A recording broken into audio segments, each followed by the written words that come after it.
Hey everyone, welcome back. I hope you're learning awesome. Welcome back to another exciting video.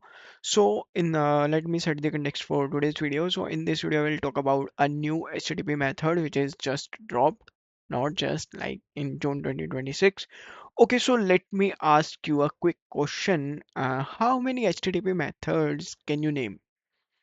Probably the answer would be get, post, put, patch, delete. Yeah, that's all. Well, in June 2026, the IETF quietly standardized a brand new one and it's called query method. And this is the first new HTTP method since patch. And I guess patch was introduced in 2010 and now we are in 2026. Now it has been 16 years now. And so yeah, it's a big change. So cool. So in this video, I'll show you exactly what problem it solves. So without any further ado, let me start with the video. Let me quickly share my screen and see you all there.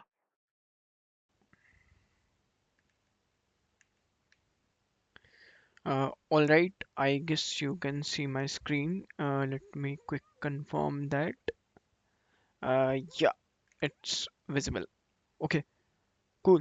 So here is a situation that every backend developer ran into. So if you want to search or filter out, so probably you would write get request like this, and this is the classic example. So you would write get feed and you will pass all of your filters that we are looking for. So but that's totally fine, but when the things get complicated like your filter and you are just writing a long running query and there is a long conditions, so there is the issue like you are just fighting with the URL length limits. You cannot if the URL length limit exceeded, you cannot add more filters, things like that. Also ugly encoding rules, like when you have to pass the special characters in the URL, also you have to use some at the rate slash or something like that, so it just encodes all those URLs. That's the extra resource consumption, I would say. And the sensitive filters end up sitting in your server logs in browser history. Yeah, absolutely. So because although it's all in the URL, so these all are the issues that we have with the cat when we are just doing some filtration or search. So what most of the APIs do, so they just cheat and they will use simply a post request with the read operation. That's fine, but like you will use a post like this. Where's my laser pointer? Yeah, so you will use a post request like this. Cool. You will define this and this would be the body, but there are issues with the post as well. Post is neither safe nor idempotent here, and there is no caching implemented in the post, but in the get there is. Get is your idempotent and safe, but there are limitations with the get when we have the long running conditions, and there are few things that I highlighted above. And there's no caching in the post. No auto retry if it fails because your server has no promise that repeating a post won't change something. Yeah, that's the thing. And this is not idempotent. Cool. So this is good. I think this is coming into the screen now. All right. So that's the gap actual where a request that needs a body but is still read only and save. That's where your query was required. Okay. So what query actually is? So same way we'll use now, instead of get post we'll use query, and like all the things will define. It is very identical or similar to your post. We are just defining the body. So here is the quick, I would say, the difference between your get, post and query. So maybe then we can just identify by just looking at the scenario um, which one we have to use. So like our get, no get do not have get doesn't support body, but your post does and query does. Get is safe read only, get is, post is not, query is. Item potent, get is item but post is not, but query is. So cacheable get and query, post is not.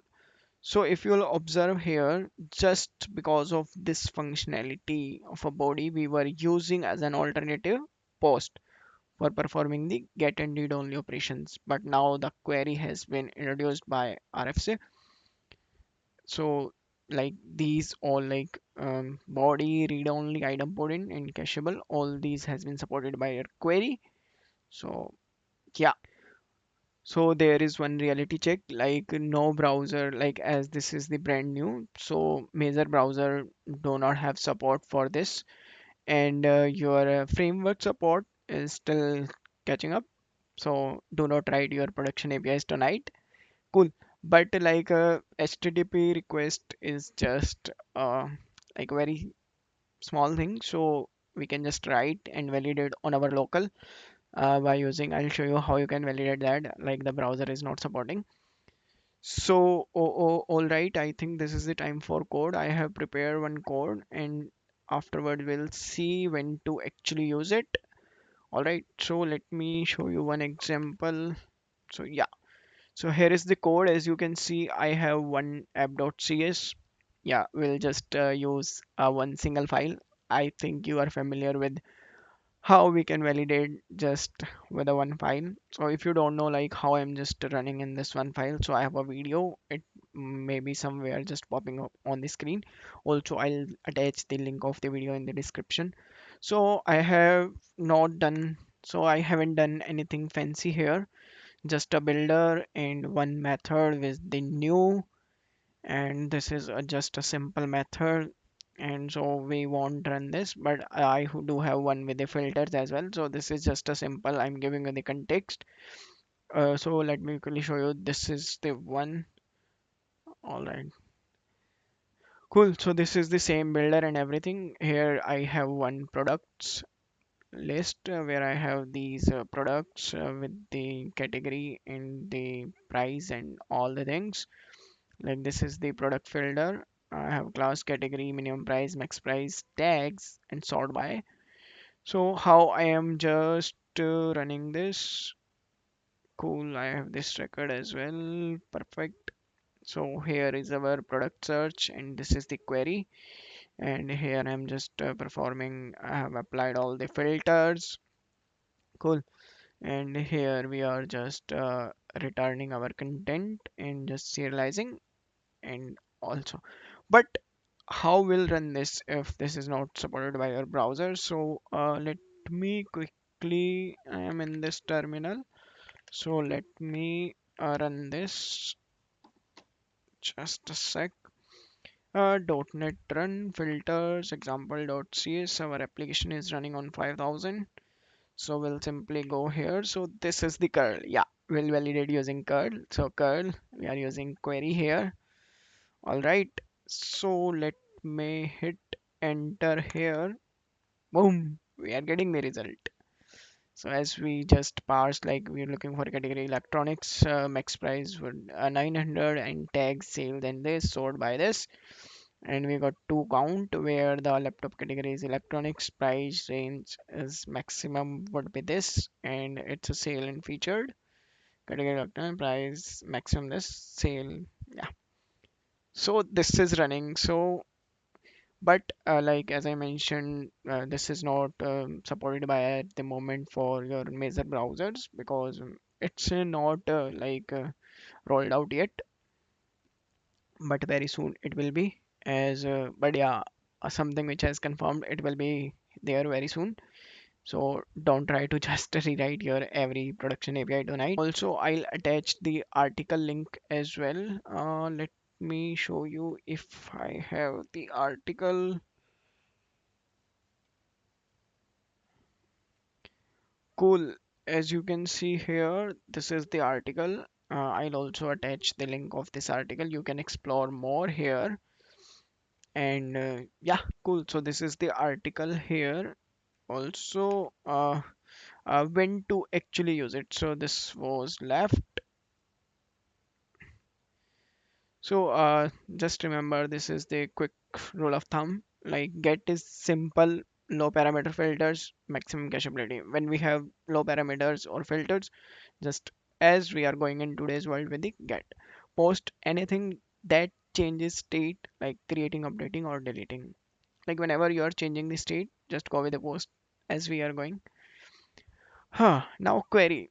Read only but too complex or sensitive for a URL, like as we were using GraphQL style search, SQL filters, or geospatial queries in multi-field search, then just go with the query.